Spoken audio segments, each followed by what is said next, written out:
past pain does not have to dictate your life. Let's talk about it with Dan Allender and Cathy Loerzel on Steve Brown, etc. He's an old white guy, an author, broadcaster, and seminary professor who's sick of religion. And he's brought friends. Please welcome Steve Brown, etc. Hey, we're so glad you're here, and I say it all the time and mean it every time. You always have a place at our table. And I'm Steve, the aforementioned old white guy. Matthew Porter, our executive producer, is here. Matthew, you said you've been inspired by Dan and Cathy, right? Yeah, well, Dan and Cathy founded the Allender Center, and I'm like, you know what? I think I want to found the Porter Center, where I can be surrounded by my intellectual peers. Uh-oh. I think it would be awesome. I think you already have that. How's that? Old Chuck E. Cheese, right? Oh. Yes, sir. At least you Our can bring the producer family. Jinx is in his little glass booth. Sadly, Jinx is working indoors, not enjoying this brisk 85-degree fall day in Florida, and eating his lunch. What are you I was having outside for earlier. lunch, Jinx? It's not here yet, but it'll show up, I promise. Okay. And then our video director and one-man IT department, John Myers, is in his tech bunker. This Halloween, John will dress up as a truly scary character, a student loan officer. And George Bingham is the president of Key Life. George has 2 rules for success. Number 1, don't tell everybody you know everything. We'll work on And that. Cathy, why? It's It's the soft and second. feminine What? side of We'll the keep program. She's just returned from Maine, where she enjoyed fall and COVID. You got COVID? I did. You go to the hospital? No. Could you not breathe? Oh, I breathed a lot. Yeah. I wasn't What sick. kind of symptoms did you have? I couldn't smell. I was baking bread, and after about the 5th time I went to pull bread out of the oven, I thought, you're supposed to smell the bread before it comes out of the oven, and I'm not smelling it. So I've lost my sense of smell. That was about it. Has it come back? I don't know. I haven't baked any bread since I got home last night, so I'll let you know. You could Placard. do that this afternoon, and we could all share. I'll run right home for you. In the interest of Good. science. In the interest of science, right? We need to see if you can smell the key lime cupcakes, too. There you go. Okay. We have a couple of great guests. Dan Allender, Dr. Allender, is the best-selling author of a bunch of books. He spent 30 years pioneering a unique therapy centered around inner transformation. Dan co-founded both the Seattle School of Theology and Psychology and the Allender Center.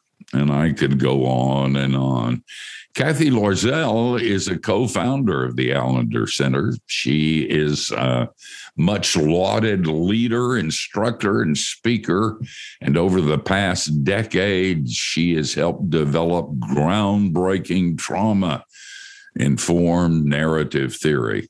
And I might say she works with Dan all the time. And she can get to heaven without grace.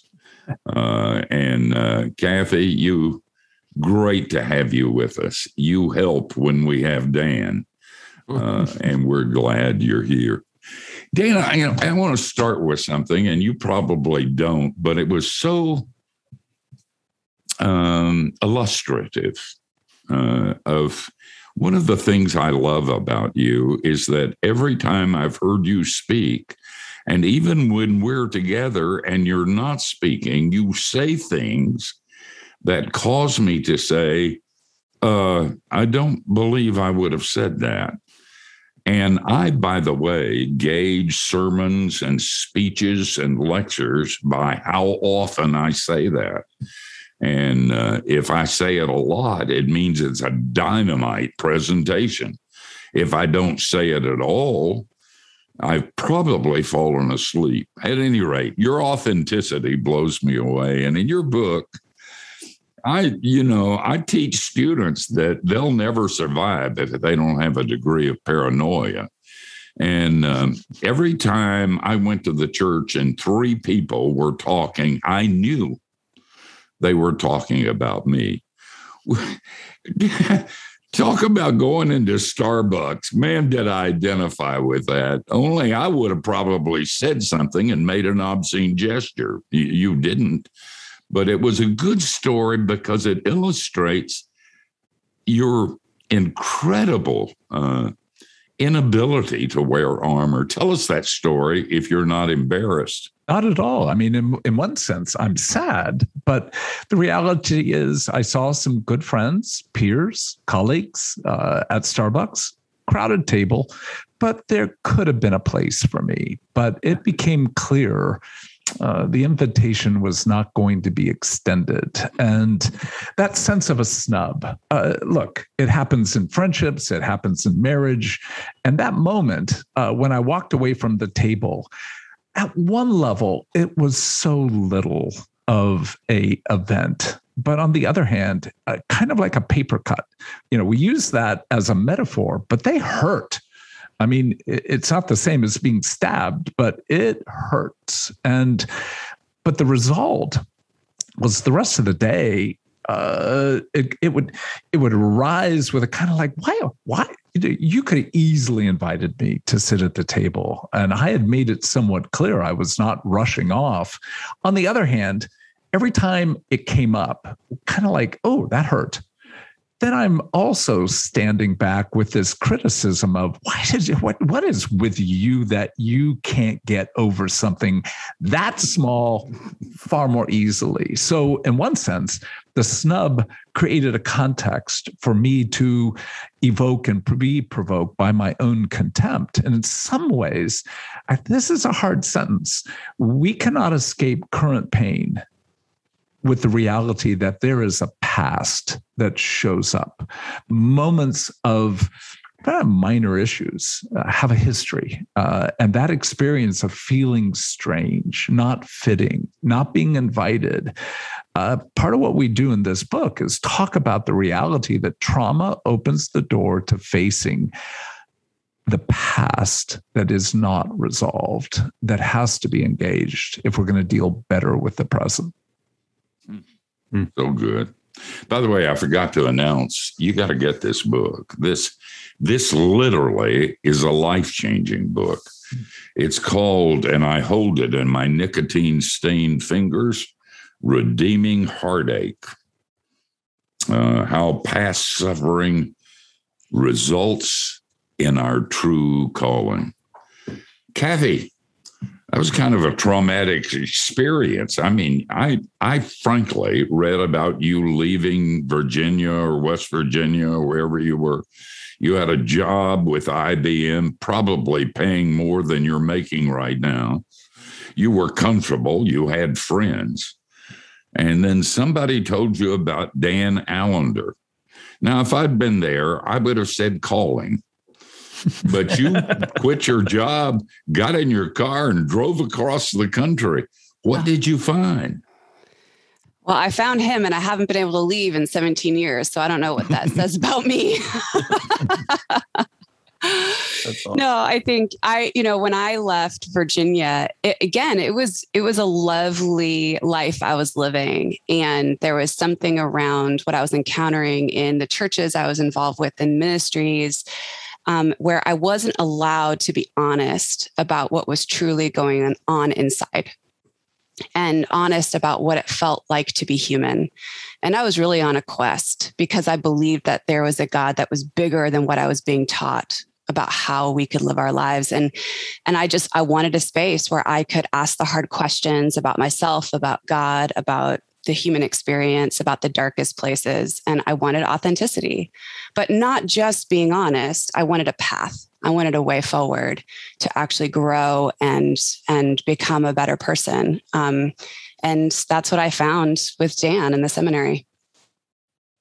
And he found a dynamite lady to come alongside. Mm-hmm. So it was a win-win situation. You are now a spiritual giant, right? Oh, yeah, for sure. That's why I'm here. Yeah.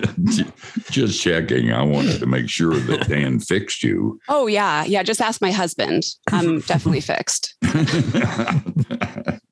I've been reading Dan's book since he wrote the first one, and I am not fixed. This one ought to do it. And by the way, the name of the book is Redeeming Heartache, How Past Suffering Reveals Our True Calling. So we're going to take a little bit of time. This is very hard work, and it's important that we rest and have significant periods of rest. And we'll take a nap and have some cookies and comfort each other. And then we'll return to the fighting ring to look at our pasts and to see what God can do with it. By the way, if you're into denial and that works for you, turn off your radio or turn off your computer. However, if it's not working for you and you want to face some hard stuff and be free, you're listening or watching at the right place. So don't go anywhere. Like Jesus, we're going to return.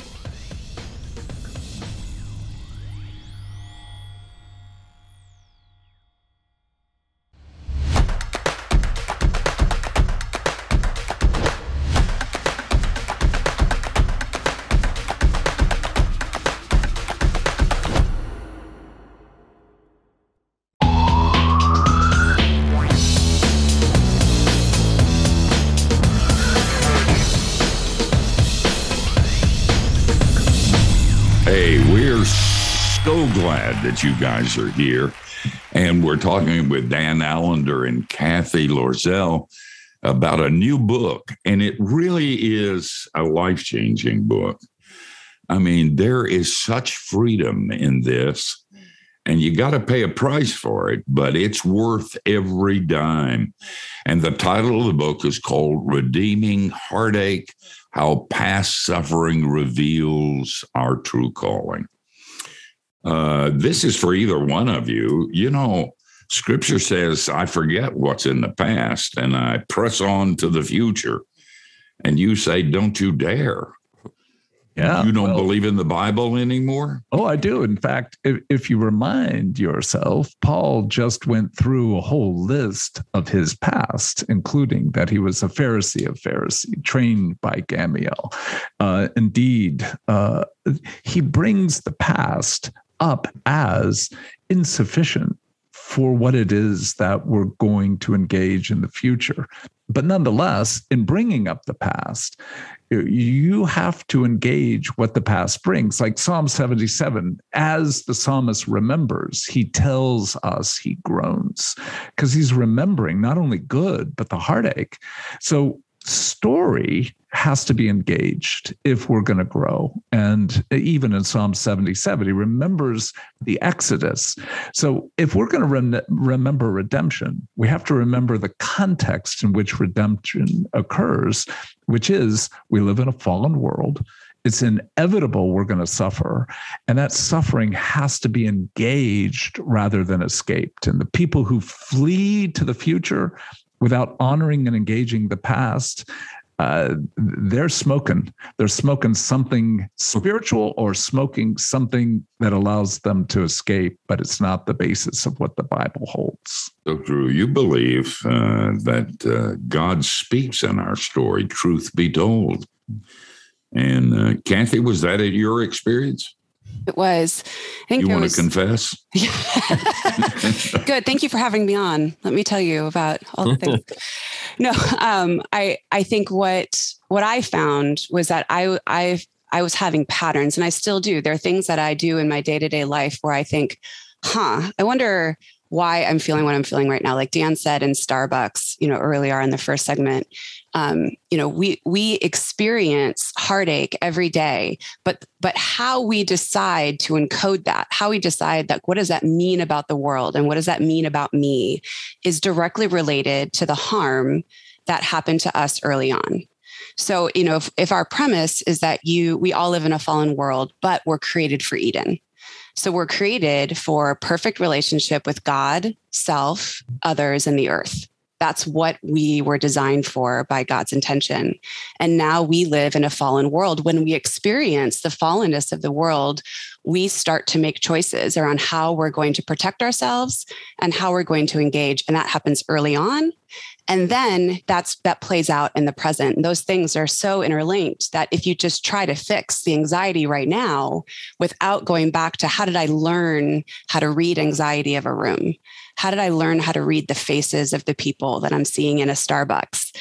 So Dan is reliving not only a current snub, he's reliving every other snub that happened to him throughout his lifetime, particularly the first ones where he first figured out that people can be cruel. And he made decisions about what that means in terms of his heart and what that means in terms of how he is going to protect himself from it. So is he going to harden himself and brush them off? Is he going to go back in and try to weasel his way in so that he can like them again? Is he going to have side conversations later? Like, what was going on there? That was really mean what they did to me, right? All of those interactions all have to do with how we learned that in the beginning. Our natural desire is to run away from that. I mean, and we all have it. My dad was a drunk and a lot of other things. He was a child of a single mother, which makes me a second generation bastard. And so this thing is generational too. And Dan, you helped me to begin to examine that. I want to run away. I want to get my pipe and a good mystery with sex and violence and forget. But you're suggesting you run to it, right? Well, at least not run from it and turn to it. And in that sense, can we let what haunts us actually be engaged to find out, in some cases, it's actually worse than we've actually named. And in other ways, it may not be as severe, but nonetheless, whether it's capital T trauma, small t trauma, if we can own the fact we are embodied and that trauma of the past doesn't just, shall we say, flit away. It remains in patterns and structures. And indeed, redemption is a profound, almost cellular process in which our lives are not only restored in relationship with God, but indeed, God's intent is for us to be restored at every level, including with events that happened 10, 20, 30, 40 years ago, in order for our lives to move from the past to the future, and therefore to be able to bless with awe, with gratitude, what is present. I don't want to go theological on us, but this has a presupposition to it, doesn't it? That God is really sovereign over our past and that he's good. Yeah. If either one of those things aren't true, we're in trouble. We are. If God is not bound by time, obviously an Augustinian view that there is no present really for God, or it's better said, no past, no future, but only present, then he holds our past, he holds our future. And therefore we get to play in both worlds. We get to be able to say, what is it from the past that is being lived out today that in some deep, deep sense, he is desiring us to be healed, but not just healed in a way in which our past heartache, suffering actually brings us to a trajectory of goodness for the future, meaning our past is meant to be part of shaping our future, not only in healing, but in calling. That includes, we talk mostly about emotional trauma, but this includes it all. I mean, like cancer, incest, abuse, yes, As horrible as it is, believe it or not, God, I assuming that you would say, can redeem it all. Amen. To the nth degree. Okay. Well, the name of the book, and I've told you 2 or 3 times because it's important you get it. This is life-changing, redeeming heartache. And if you don't have any heartache, well, you're lying about other things. How past suffering reveals our true calling. It's a hard book to read, but it's a freeing book to read. And as I said, it'll change your life. Hey, guys, we're going to back out for a little while, but only for a little while. But we are going to revisit not only our past, but Dan and Cathy. So you stay where you are and don't you dare touch that dial. We're coming back.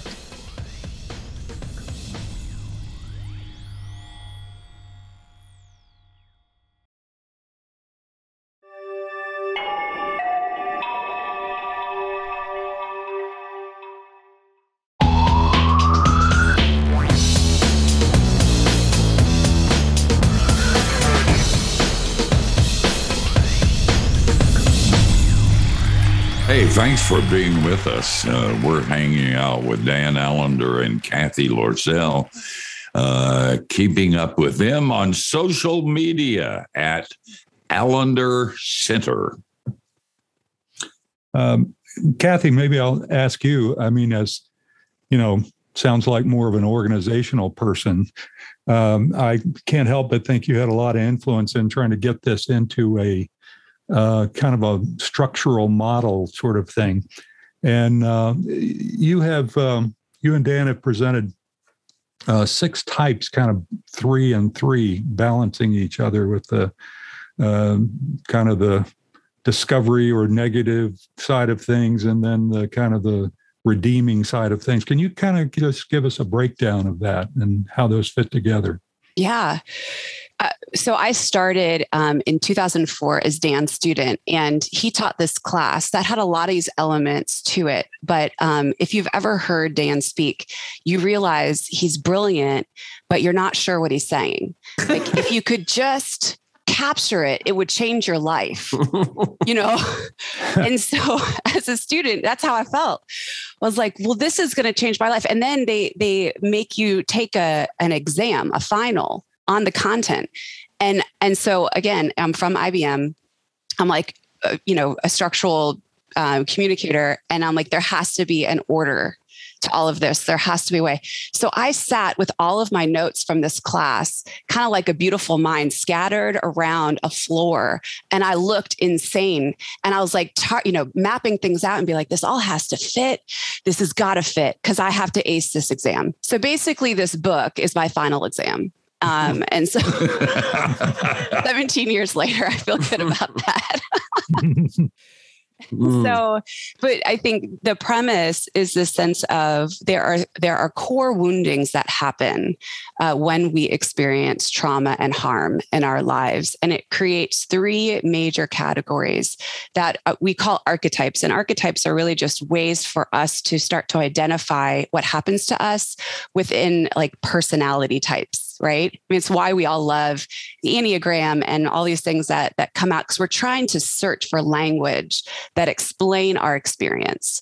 And again, it's not going to explain every single experience, but it's so helpful to have characters that you can say, yes, that's true about me. And so, as Dan has done this work, and we've proven this over and over again, the work we've done in the Allender Center, there are 3 main woundings that happen when you experience betrayal, powerlessness, and shame. And those come out with the orphan, right? The idea that you're meant to be cared for and your source of provision has been taken away. So you learn early on, it's not safe. I won't be cared for, not in the way I truly need. And I have to take care of myself, right? So that's the orphan. The second one is the stranger, which is I'm too different. I'm too weird for this world and I don't fit. Sometimes I don't fit because I'm telling too much of the truth. Sometimes I don't fit because I see too much. I'm too dramatic. There's something about your presence in this world where people are going, I don't want you at my table, right? The third is the widow. The widow is the one who has known something of love, something of goodness, and now understands that even though there's good mutuality and love between you and someone else, there's death and you lose love. And then you have to decide, will I close myself off or will I love again, right? The widow is in this bind of feeling ashamed for having given his heart over to something so completely and then experience the loss of it. So what we do is go through those 3 archetypes and then say, okay, so if these are core woundings, what happens if these parts of us are understood and then also healed? And then what are the potentials for those? And the potential then goes into the idea of the priest, prophet, and king, which are the 3 archetypes that we say are embedded in the personhood of Jesus. Dan, did you want to go into those real fast? Well, the priest is the one who holds the past and the stories, which the orphan scatters because there is no, in one sense, no one holding those stories on our behalf. And so as you address that orphan heart, you'll become a storyteller and holder. And the stranger is perhaps the easiest to make clear. And that is, you become capable of telling the truth, but also drawing people to the truth in the way you provoke or evoke desire.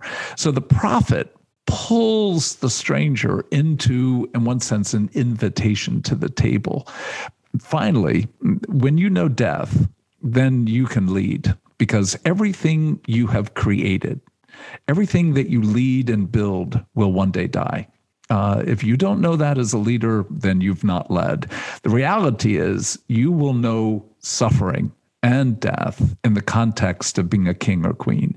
But the widow, who has indeed opened her heart, his heart, the widower, to the reality of death, and not in one sense bound to death because you know that death doesn't have the final word, that's the person who can lead in a way that is not authoritarian, not in one sense bound to anger, but actually inviting to life. I don't know about you guys, but I feel like I'm drinking from a fire hydrant. You know, you can't do it with just this program. You need to get the book. And the book is Redeeming Heartache. And you can get it at any good place where they sell books. If they don't sell this one, do not patronize that particular place. Guys, we got to pay for this, so we're going to back out, take a commercial break, rest up, and then we're going to come back. Hope you do too.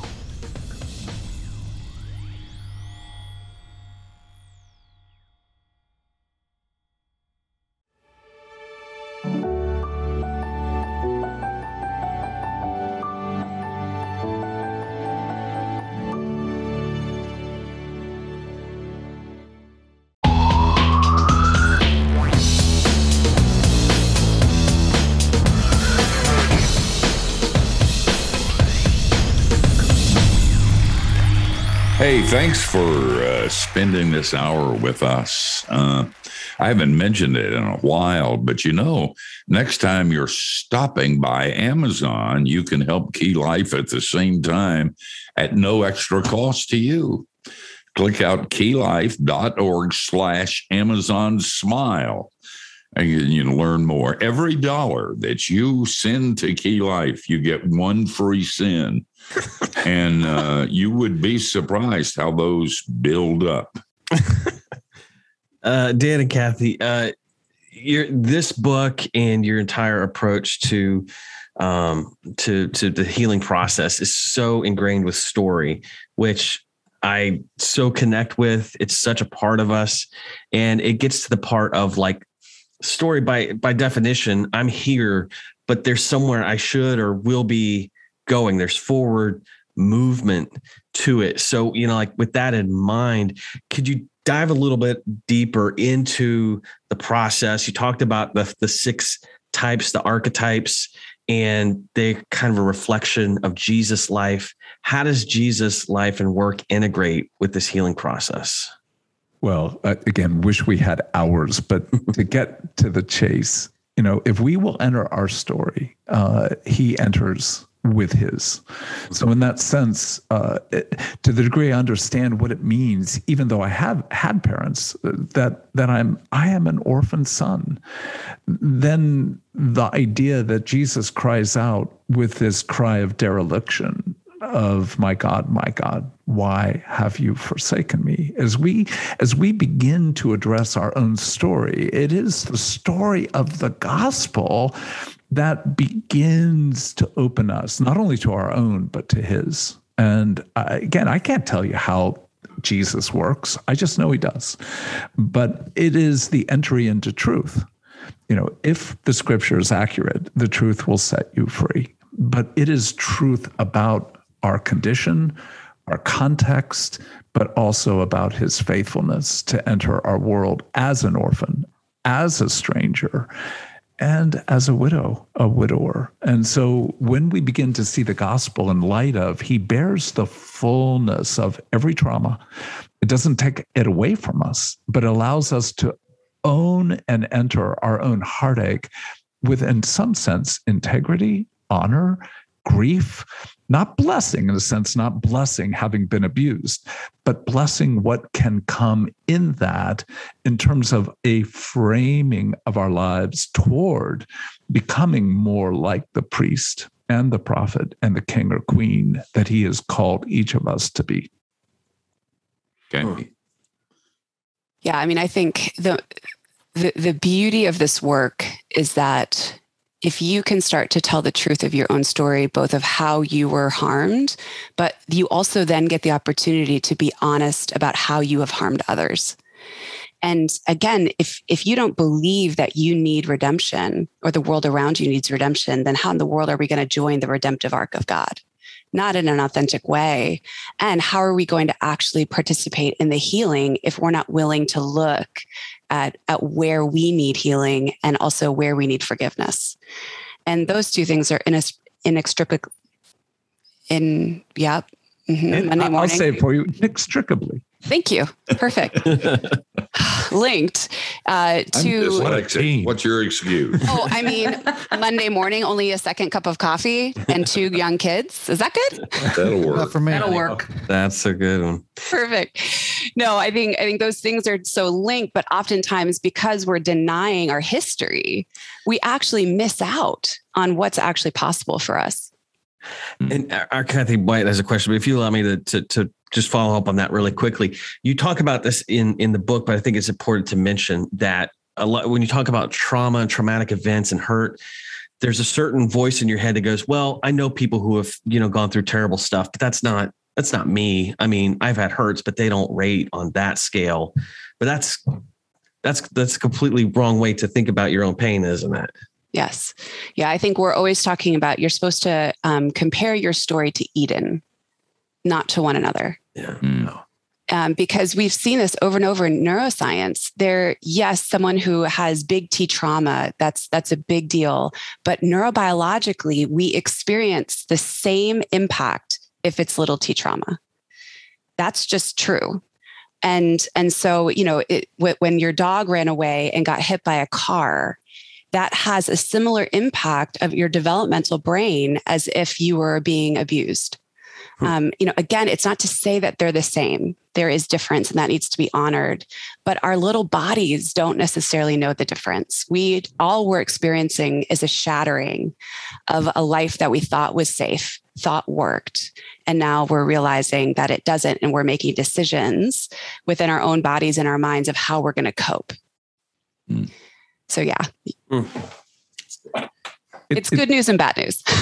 and that's what the gospel is. It's good news and bad news. And yet the bad news opens the door to the good news. And that's where to enter into what it means, for example, to be an orphan and understand that as I, in one sense, hold stories, as I indeed create a context for people to be able to come to the table to taste even more the goodness of God, that loss actually invigorates my desire to not only bring blessing to others, but to participate in the blessing that I was meant for as well. So there's a sense in which our wounds not only, shall we say, infuse us with heartache, but also with hope, and therefore moves us even more to a sense of, this is exactly what I want. I want Jesus. Well, Matthew stole my question. Thank you very much, Matthew. Appreciate that. But I did want to just a comment before, because we're almost done. I just wanted to tell you that when I got the book, of course, I immediately went to the table of contents, because why would you start at the beginning when you could hone in on something? So I went immediately to chapter 11, embracing our calling. And I just want to tell you guys, especially Dan, that if you'd have written this 45 years ago, it would have been a lot more helpful to me. Because embracing my calling now after 45 years in this calling, I'm at square one here, my friend. But I have read through a good bit of it, and I just am once again thank you for what you do, and I'm really looking forward to going back to the beginning and actually doing it the right way. Cathy, but part of your great calling has been to lead Steve Brown into a greater sense of the glory of God. And obviously, given this man's love of the glory of God, you have done well. She has, and in a bunch of other areas too. Hey, Dan, Cathy, you guys are a delight and a benediction. Thank you for taking time from a very busy schedule and spending it with us. Hope we can do it again soon. Tomorrow. Good. There you go. God bless you both. Thank you. The name of the book is Redeeming Heartache: How Past Suffering Reveals Our True Calling. Get it. Read it. Share it with your friends. Preach it. Live it. And then you'll rise up and call these two people blessed. Hey, we're coming back to tell you who we're going to do it unto next week. Don't go anywhere.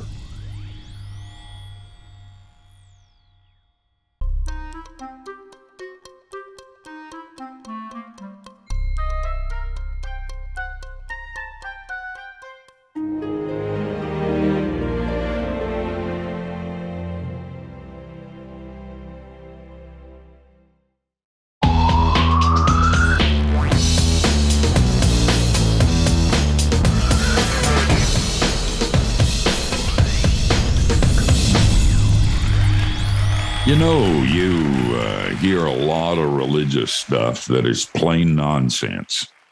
You know, the people who teach it aren't living it. And when you try to live it, you're not going to be able to live it either, because it's empty religion. It's like they give you instructions and they sound deep and right and biblical, but they just don't work. And the great thing about these guys is that they have dirt under their fingernails.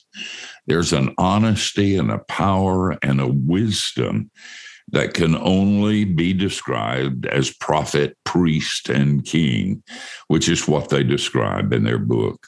And so when I say I don't always recommend the books that we put up, but this one is one you ought to get.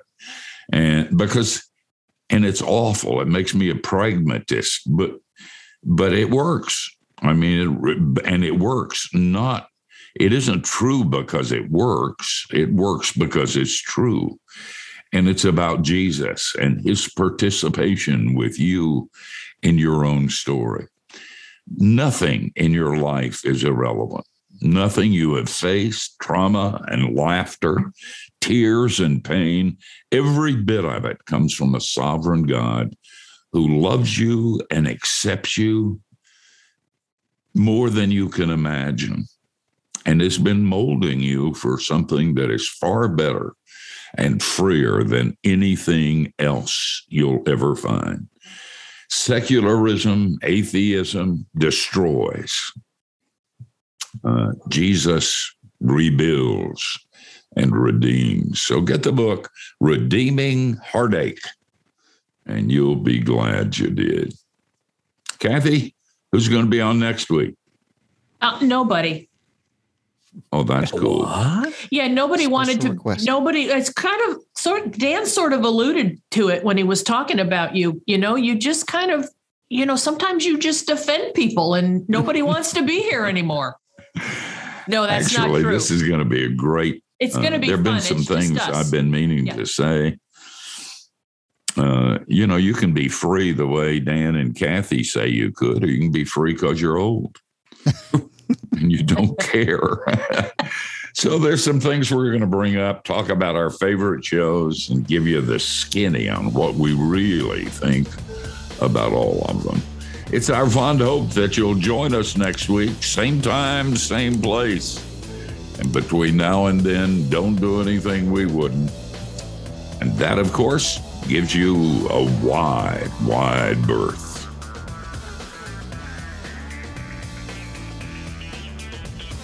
What am I going to eat next week? You didn't eat You anything. didn't get anything to today. eat? Tuna on saltine. Yeah, I had some Cheez-Its. Oh, did you? Yeah. Oh, Have I you couldn't hold tried out. Have you tried the new extra crunchy ones? I don't like those. Oh, you don't. No, I don't like the toasty ones. I don't like the crunchy ones. I like the extra cheesy ones. this audio Okay. should definitely go into the program.